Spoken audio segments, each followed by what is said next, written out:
帶外母入嚟嘅，呢個係外母咩？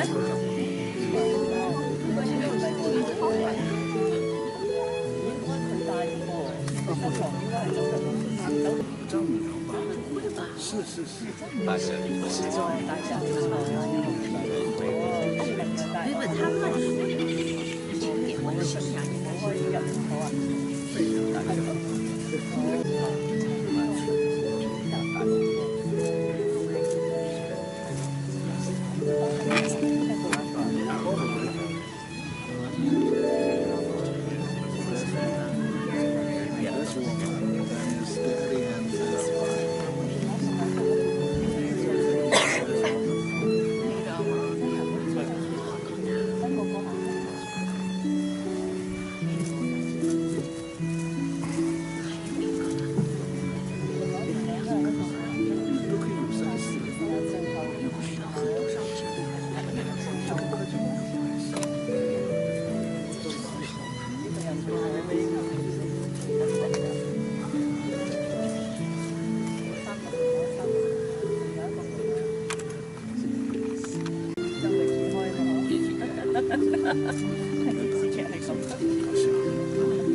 Hello, can you all hear?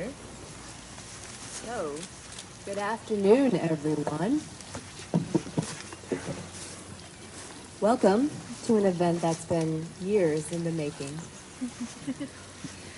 Who's excited for Cynthia and Gary today?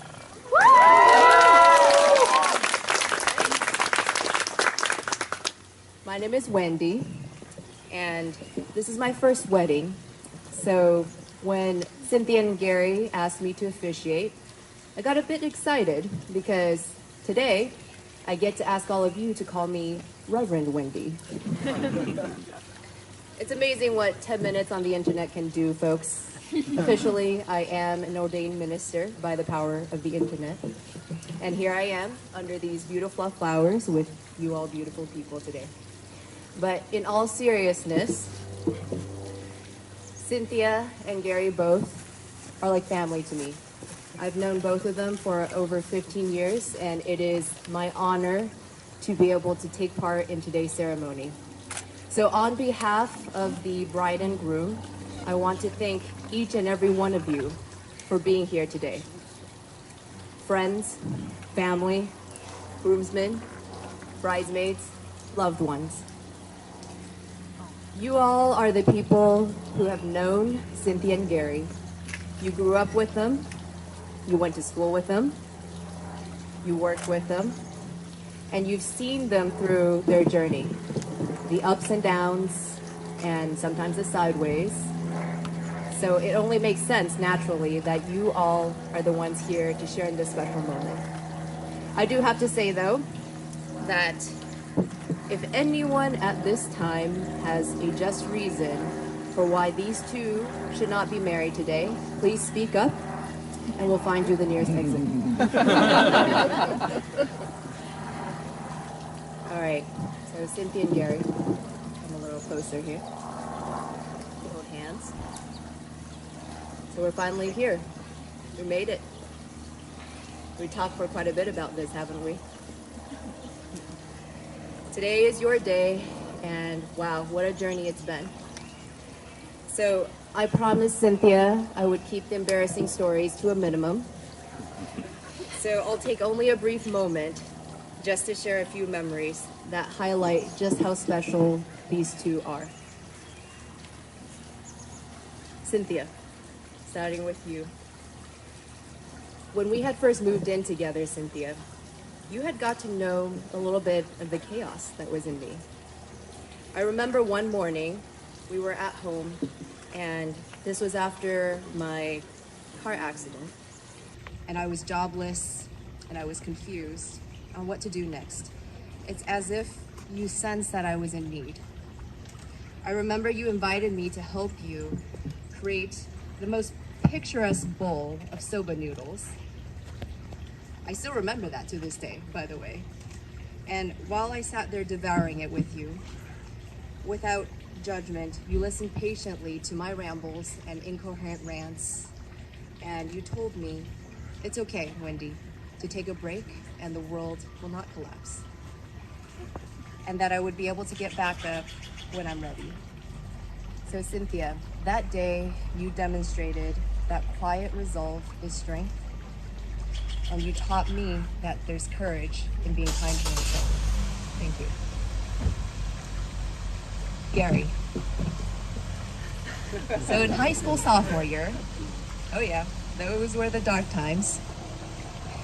You know, when we thought the whole world was against us, mix that in with a little bit of too much extra lack of sleep, too many AP tests, it wasn't a pretty picture. I remember there was one evening, I was coming out of an especially difficult conversation, an argument with my parents. I told everyone on my AIM chat list at that time, I'm out. I'm getting away from home. I got a lot of disbelief comments, right? But you told me, you were the one who said, if you need some space, Wendy, there's one here for you. And 2 years later, when I moved too far away to be able to finish out my last 3 months of high school, you and your family did open up your home and welcome me to stay. Gary, you showed me that friends are the family we get to choose in life. Thank you. So everyone, that's where it starts. Cynthia and Gary are each other's best friends. I've had the privilege of knowing both of them individually and together in their journey. For those who don't know their story, I'll share a little bit of the highlight reels. It goes something like this. So when Cynthia and Gary first started becoming regulars to our board game nights, that's when they were still friends. But everyone saw that there was something special going on. There was something there. Those extra pieces of hot pot meat he would slip onto her plate. And the funny way that she would always seem to end up sitting right next to him on the sofa. So it didn't come as a surprise when Gary told us he was going to propose. We knew how much this meant to him. In fact, we knew exactly how much based on the number of trees we had to scale to capture the engagement photo and Cynthia's reaction. Stay tuned, folks. A little bit of interference. But truly, these two are the embodiment of devotion, love, and generosity. Cynthia and Gary have traveled across the world together. They've kindled a decade-long friendship and loyalty. They've dedicated labors of love and handcrafted artwork to each other. They also found the cutest matching Christmas outfits, folks. And in fact, they even became owners of islands together on Animal Crossing. So 3 years ago, they joined their lives together. They moved in. And they have come so far together and have gone through so much in partnership. Now, Cynthia and Gary, in the road ahead, you will continue to grow stronger as individuals and as partners for each other. Although I can't give you advice from personal experience, I will offer some observations based on the successful marriages I've seen. You know, when we're young, we may have an image of what it's like to be in love, how things are like when we actually don't really know. Like, there's the movies and the shows and TV ads.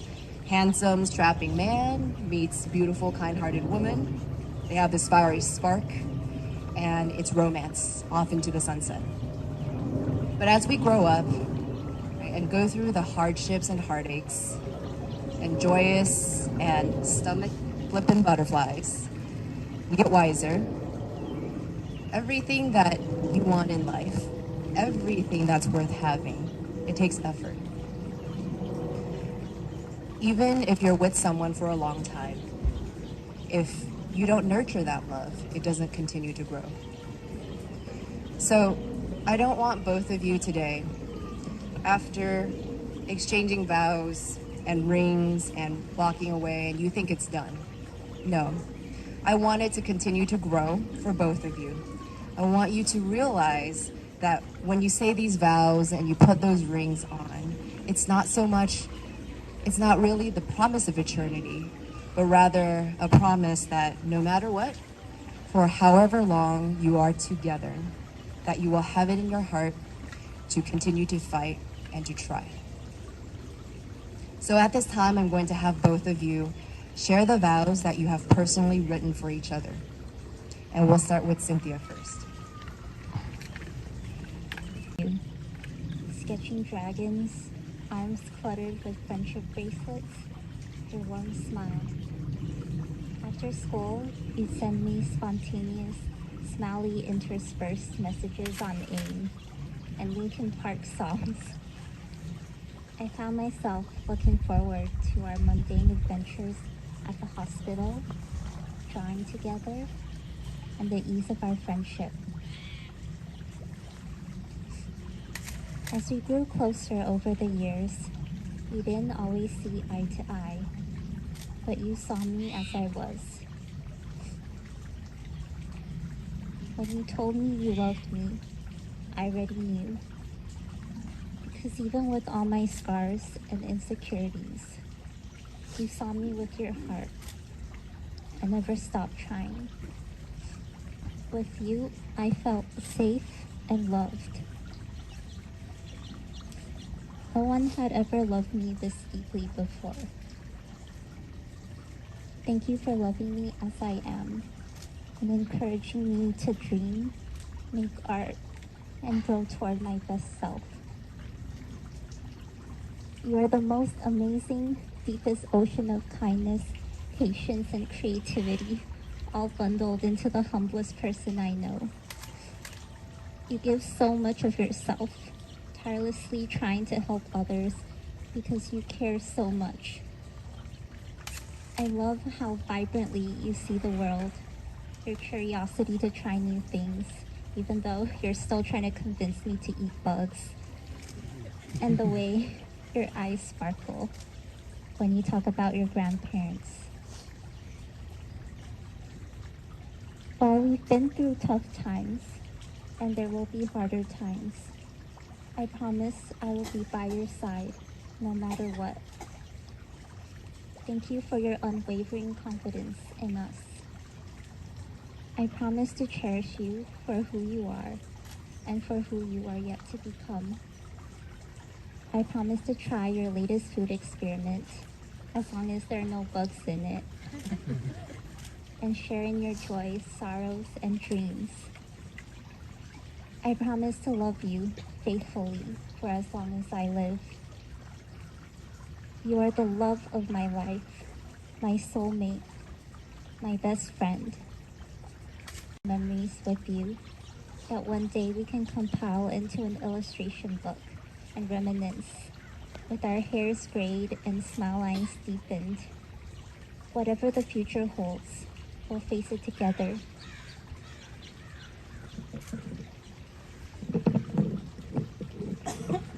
Beautiful.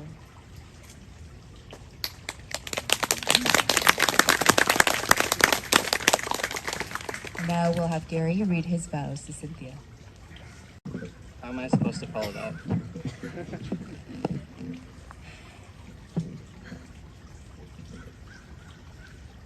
Sin, I used to have the biggest crush on you from the day we met in high school. I wish we were a little more straightforward back then, but here we are now. I'm glad we found each other again after college. Ever since we've been on every single kind of trip together. Road trips, ski trips, and even ER trips. I remember you once dreamed of me as a misshapen, sad human being. Actually, there seems to have been a pattern there. But your subconscious instinct was still to love me, to hold me and care for me anyway. If you can love the worst of me in a dream, I have no doubt how much you love me in real life. Sin, I love how when we go for walks, our hands meet at just the perfect height. I love the inside looks we share, even when there's no one else around. And I love how you're one of the rare people who can tolerate my sense of humor. Most of all, I love the way you smile. I want to make you smile and laugh every day.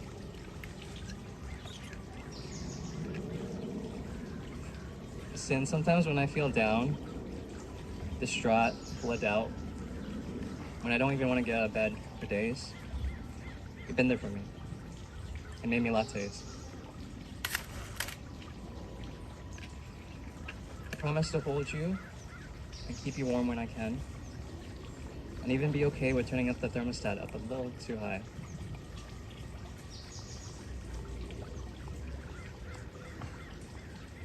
I have my fair share of flaws, and yet you can still love me for who I am. You're the only person who I know I could share the rest of my life with. You're perfect to me.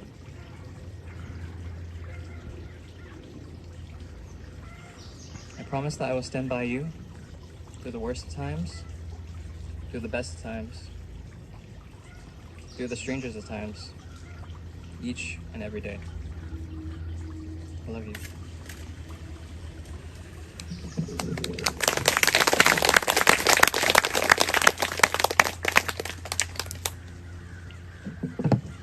Then Victor will come forward with the rings, one each for the bride and the groom.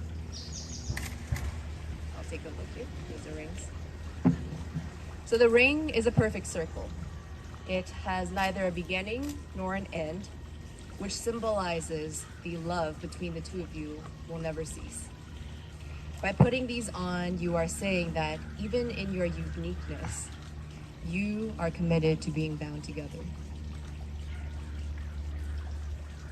So we'll start with Gary first. Gary, please place the ring on Cynthia's finger.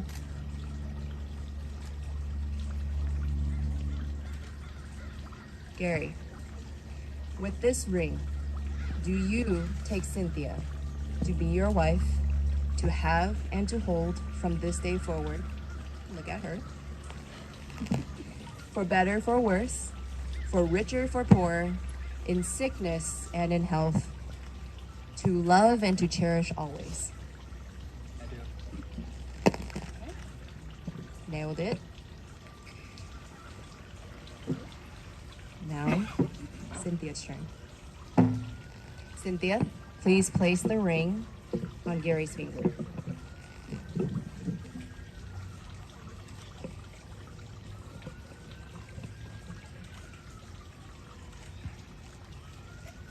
Perfect fit. All right, Cynthia. With this ring, do you take Gary to be your husband, to have and to hold from this day forward, for better, for worse, for richer, for poorer, in sickness and in health, to love and to cherish always?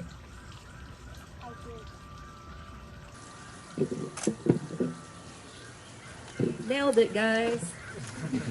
All right. Let's be clear. This ceremony is not what makes a marriage. What makes a marriage is what happens next.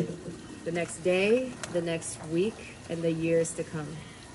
That is the gift and the commitment that both of you have chosen to take on today.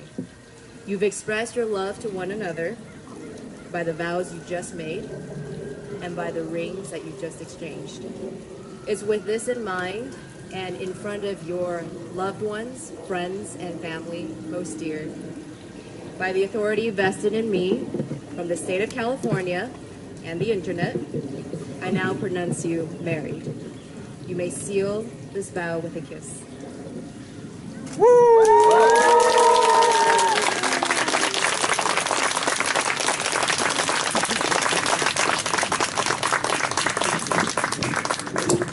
All right, ladies and gentlemen, it is my delight to be able to introduce for the first time as wife and husband